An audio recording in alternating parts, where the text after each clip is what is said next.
Hi there, today it's all about strings. Strings for Lapsteel and steel guitars, like this one, that one, this one, and also this one. So basically all steel guitars from acoustic Weissenborns to national resonator guitars, Dobros, and of course solid body electric guitars. One of my most common questions that I'm getting is which strings are you using? So I guess it is quite a topic for all Lapsteel players, especially considering that different instruments and different tunings need a special set of strings. So changing your strings on your Lapsteel or steel guitar is quite an affordable, quick, and really powerful way to modify the way the instrument feels and also how the instrument sounds. This video will be broken down into 6 sections: string material, string winding, string gauges, wound versus plain strings, choosing the right set for your instrument, and creating a custom string set for your instrument. Okay, let's talk first about string material. Like the most common one for acoustic instruments like Weissenborns and also resonator guitars is that's bronze material, in a way like phosphor bronze or white bronze, and that is I'm pretty sure everybody is kind of aware how this is sounding. This is the normal set of strings that you have on a basic acoustic guitar. It's very brilliant sounding, and yeah, it's the classic acoustic guitar sound we are kind of used to. So the other common material is definitely nickel or nickel plated steel. Almost all electric guitar strings are kind of made out of this material. It's also a very interesting option actually for resonator guitars or other acoustic guitars where you want to use a magnetic pickup. Nickel is way more magnetic compared to bronze. And so this will lead to a better balance between the low strings and the high strings. And it's also kind of true to what people used in the 20s and 30s. I think even the 40s, it's like they used nickel-based strings. And yeah, so it's a good sound. Okay, next topic will be string winding. So really common is are round-wound strings actually. And they have a bright, brilliant tone, and some people are kind of don't like them on steel guitars because you get a scraping noise with your steel bar. And so, for example, like the great Jerry Bird, it is said that he used Flatwound strings, and the great thing about that is that there's almost no scratching noise when you use it with a steel bar. But at the same time, a lot of people, including myself, find that the sound is getting a little bit too dull. And yeah, so it's not for me. But there is actually a compromise, and it's called, I think, from GHS, they're called Rollerwound or flat tops from D'Addario. And this is in a way a process or a winding that's in between roundwound and flatwound. So it's still less scratchy, I would say, than the roundwounds, but they have a little bit more highs and it's a little bit more less dull sounding. So definitely try these out as an option. So on my National from 1931, I use these strings, these flat tops, and it's a nice sound, nice and warm, like it.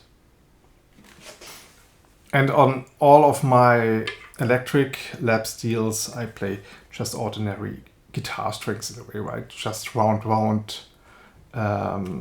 nickel ones, super basic. All right, number 3 is string gauges, and Lapsteel players use way heavier strings than normal guitarists, in a way like a standard gauge for a high E string on a normal electric guitars, maybe a 10 or 11. And a standard gauge for a Lapsteel would be at least 015, could be 014 of course, but even 060, that's what I'm using. And why is that? Why do a lot of the Lapsteel players like a heavier string? A normal guitar player normally wants to bend strings. They have to push the string down on a fret. That needs, and the heavier the string is, the more work that is. We as Lapsteel players, we don't have this issue, right? It's like we don't need to bend. We don't press down very hard. So for us, it's actually really way more important that we have a very solid bed where our steel can rest on, and to a certain extent, the heavier or the more solid this bed is, the better it feels, the less you bring like chords out of tune. Also, like fat strings give you a fat sound, and if you have not heavy enough strings, normally that feels really flabby. And as said, like most important thing for me at least, chords go out of tune and it just doesn't feel right. But at the end, how heavy you like your strings is also definitely a matter of taste. And a 015 on a high E is pretty standard, but for example, I prefer definitely 016 on most of my guitars. So the feel of a string comes down to string tension. This is affected by three things, like the pitch of the note, of course, the string gauge, and the scale length of the instrument. So scale length is very important for Lapsteel players. The exact same string set will feel stiffer on a long scale guitar compared to a short scale. And if you play standard guitar, you might have realized that a Gibson Les Paul is easier to play than a Stratocaster, and this is definitely related to the scale length. So what is the scale length on a steel guitar? Is actually the distance between the bridge and the nut. And there are short scale guitars and long scale guitars. Short scale is something like 22.5, like a Rickenbacker B6, for example. 25 inches is considered long scale, like Rickenbacker Fry Pants A25. This one is 24.5, but there are also string masters that have 26, so that's quite long, I would say, when it comes to steel guitars. And yeah, there's a difference in sound, of course, and it is more difficult to slant with your bar with a long scale instrument, especially if you're playing rather down the neck. So next topic is wound versus plain strings. So when we talk about string material, we are only talking about the wound bass strings. The higher pitched strings are always plain steel. The great thing about plain strings is that they are cheap, they are smooth, they kind of create minimal noise, and they definitely sound great at higher pitches. However, there's a threshold for how thick a plain string should be. In my opinion, a 024 plain strings can sound decent. I had luck using a 026 on a long scale Kleinsmith once, but most guitar, a plain 026 can sound really dull. It's said that Josh Graves used 026 as his third string on his Dobro. So definitely try it out if you like it for yourself. On the other hand, Craig Lees, very famous session player in Los Angeles, he says like he prefers wound strings quite often in comparison to, like, if he has the option to decide between a plain and a wound one, he would rather choose a wound one. He says that the intonation is better if you play up the neck. So definitely something you have to try out. Next is choosing the right set of strings for your instrument / tuning. One unique aspect of the steel guitar is there are so many different tunings, and there won't be one set of strings that will cover all this kind of tunings. So first step is you have to decide what kind of tuning do I want to play. I know that is quite a task, and if you're interested, I might also do just a video only about that topic because it is a big one. But okay, let's say you decide that you want to play bluegrass on a square neck dobro. A square neck dobro is a very robust instrument that handles tension rather well. So the easiest way would be just buy a pre-made dobro G tuning set. And they are really easy to find. But now let's discuss how different instruments handle string tension in different ways. So let's start with resonator guitars like dobros, tricones, single cones. They are normally very robust constructed instruments, especially if they have a square neck. And so you can put quite a lot of tension on these instruments. I would say, the weakest link are the cones in this regards. It's like if you overdo it when it comes to string gauges, the instrument will start to sound choked. So you will realize actually the instrument is getting quieter.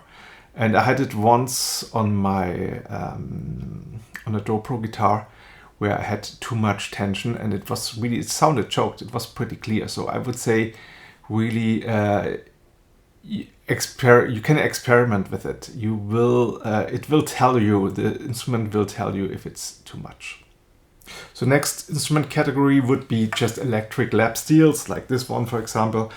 And they are really also pretty robust instruments. And if you put on too heavy strings, they will just really, like, the strings will snap. That's the most obvious thing that will happen. The instrument most likely will not collapse, so you're rather safe here. So the next category is Weissenborn and acoustic guitars. Like the very first Lapsteels were just standard acoustics like Martins and whatnot with nut extenders, and Joseph Kikuku, for example, used an instrument like that. And these along Weissenborns are much more fragile. Players use significantly less heavy strings on them, and even use low bass tunings in order to reduce the stress on the instrument. So I would recommend always buy strings specifically made for these instruments. So for example, there are specially made Weissenborn sets, and take it from there. Don't overdo it, especially if you have a historic old Weissenborn. So next one is creating a custom string set. There are two reasons why you should do that. One is you play uncommon tuning and there are no pre-made sets available. The other one is you want absolute perfection for your specific instrument, scale length and tone. So let me give you an example. I started out playing Hawaiian steel guitar, mostly on a tricone guitar, and I used the G high bass tuning, like the dobro tuning, because all the literature there is for this kind of music, like really early Hawaiian stuff, is in G tuning. But the thing is, like the main players like Soul Hopi, Soul K Pride or whatever, they used A high bass. And I just thought, okay, on one hand, I was always tired to tune down, like when I was trying to transcribe solos. I always had to tune down the original recording by a whole step, and that was kind of tiresome. And at the same time, I also thought, okay, there must be a reason why they picked A instead of G, because Jimi Hendrix, for example, tuned down a half step, and there was a reason for that, right? It was just it's a different timbre of the guitar, and so I thought, like, if you raise the pitch by a whole step, that must be quite a significant change. And actually, it is. It sounds different. The guitar sound cuts through the mix quite nicely. I wouldn't say it's night and day, but it's definitely something you can try out. But here's the issue. You cannot just take a G dobro string set and raise it up to a high bass. This will be way too much tension for the instrument, like even on a resonator. It might damage even your cones. So I had to come up with my own set of strings. So I will show you a very easy and straightforward way to find the right string gauges for your tuning/instrument. So what you have to do, you go to hawaiiansteel.com. It's an excellent site by John Elys, and lots of great information on that website. But what we are looking for right now is a string gauge chart. You can find it here. So this is a very super useful, gives you the ballpark where to land with your set of strings. Okay, in my case, for example, we are looking for a set for a high bass. So we are looking for a high E string, like the guitar high E string, right? It says 13 to 15. So we just right now put in the middle 14, and then we need C sharp, so we go here, let's put in 17, and then for A we put in 21, for E we are putting in 30, for C sharp we are putting in 36, and for A we put in 42. Okay, so this actually gives us a direction where we can start from. In general, I have the feeling this is really more based on electric guitars, and so I would say the recommended gauges are more on the light side. So the easiest option is you just go to your local store or just to a internet store, and you just order these kind of strings as single ones. The thing is, the plain strings are normally rather cheap, around $1 or something. When we're talking about the wound strings, they can get quite expensive, to like $3 or $4 or whatnot. And also, there are certain strings like the D'Addario flat tops that you can't really get as single strings. And for that scenario, what you can do is you can just look at certain strings, like ready-made string sets, and see if there's something that is kind of close to your range. And that's what exactly we're going to do right now. What we are looking for are the bass strings, because these are the most expensive ones. And so we are looking if there's a string set that brings us in this range when it comes to string gauges. And we will look here, for example, we have a 53, 42, 32. that seems definitely too heavy. But if we go to this set here, it's actually a pretty light normal acoustic guitar set, which is also then quite reasonable priced. We can see we have a 47. That's pretty high. But then we have a 39. That's getting closer to what's in the chart. And we have a 30, and that is very close. And we can even use the 23 if we like, because this is also kind of in the ballpark. And just to say, in my opinion, like acoustic resonators tend to use heavier strings, especially in the bass range. So actually, I think with this kind of set, we would be totally fine. And indeed, this is actually what I am using for my National Tricone, but not exactly that set. So this is exactly the set that I use on my Tricone.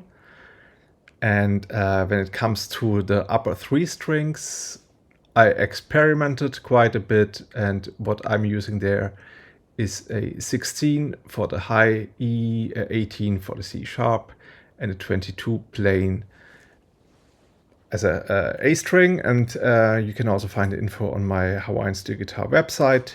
You go to tunings, and there you can see strings that are your EFT 15s, and here are exactly the string gauges: 16, 18, 22, 30, 39, 47.